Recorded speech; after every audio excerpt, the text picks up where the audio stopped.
connaissez la boxe, sans doute aussi les échecs. Alors tenez-vous bien car le chessboxing est le fruit de leur parfaite alliance.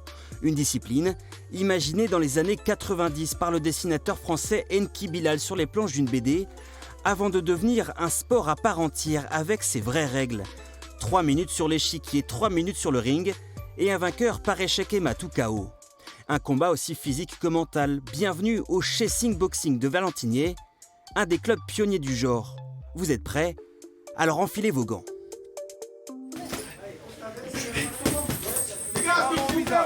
Bras arrière au visage, crochet au foie. Là, je cherche à abréger le combat. Bras arrière au corps. D'accord? Bon, là, on va à la rencontre de Kamel Boudjala, c'est le coach un petit peu de la section chessboxing. Bonjour Kamel. Bonjour. Alors expliquez-nous ce club, c'est l'association baroque un petit peu originale entre les échecs et la boxe. Exactement. On a tendance souvent à définir le chessboxing comme une association simple des échecs et de la boxe. Mais le chessboxing, je tiens à le répéter, moi à le faire savoir au plus grand public, c'est vraiment un sport à part entière. Donc à la base, on reposait sur Belfort Échecs et sur le club de Montbéliard Boxe, mais on se rendait compte que c'était pas terrible de dissocier les deux, de pratiquer les deux séparément, alors que c'est vraiment, comme je vous le disais, un sport à part entière.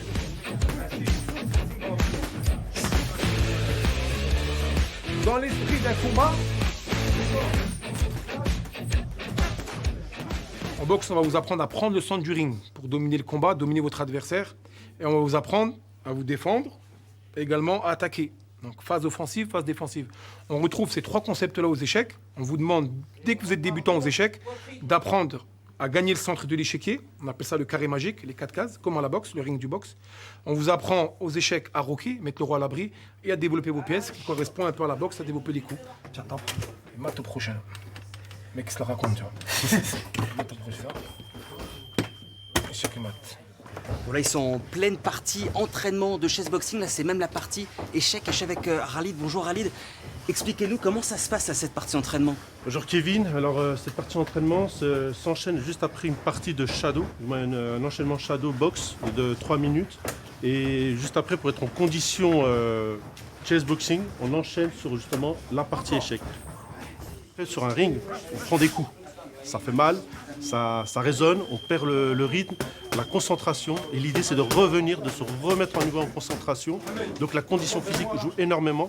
Donc à ce moment, il faut être vraiment très complet. On ne peut pas dire à un joueur, je suis bon aux échecs, je vais gagner. Et un boxeur, à un moment donné, ben non, parce qu'à un moment donné, il peut se faire très très vite se faire mat avant même d'avoir monté sur le ring. Nickel. J'ai l'habitude aux échecs de calculer plusieurs coups pour pouvoir mater. Et à la boxe, c'est pareil. On va toucher plusieurs fois. Et c'est vraiment le dernier coup qui va faire mal. C'est presque comme les échecs, quoi. Comment on garde assez d'énergie pour pouvoir retourner sur l'échiquier après avoir combattu? Il faut complètement oublier le round de boxe. Pendant le round de boxe, il faut être à la boxe. Et pendant le round d'échecs, il faut être aux échecs. Il ne faut pas penser à ce qu'on a fait avant ou à ce qu'on va faire après. Il faut vraiment bien se recanaliser dans le moment présent, quoi. Les gens, ils sont champions de France de boxe et puis ils perdent aux échecs. Ça veut rien dire. On peut mettre Mike Tyson. S'il ne sait pas jouer aux échecs, ça peut aller très très vite.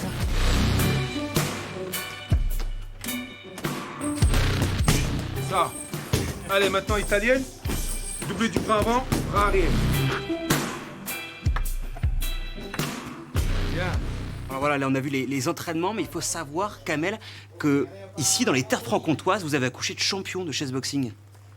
Très très juste. On était les clubs quand même précurseurs au niveau de la France, au niveau de chessboxing. Chessboxing qui était plutôt développé en Inde et en Russie, également en Angleterre et en France par l'intermédiaire de Guillaume Salançon, l'actuel président de la Fédération française de chessboxing. Et nous, en 2019, on a été le premier gros club de France, donc avec plusieurs champions du monde qui sont ici à l'entraînement, dont Anthony, Jamel, Chim, moi-même, qui ont participé au championnat du monde de chessboxing. Donc il y a un vrai savoir-faire français sur le chessboxing. Je dirais même un vrai savoir-faire franc-comtois, puisqu'on a été vraiment une locomotive du chessboxing.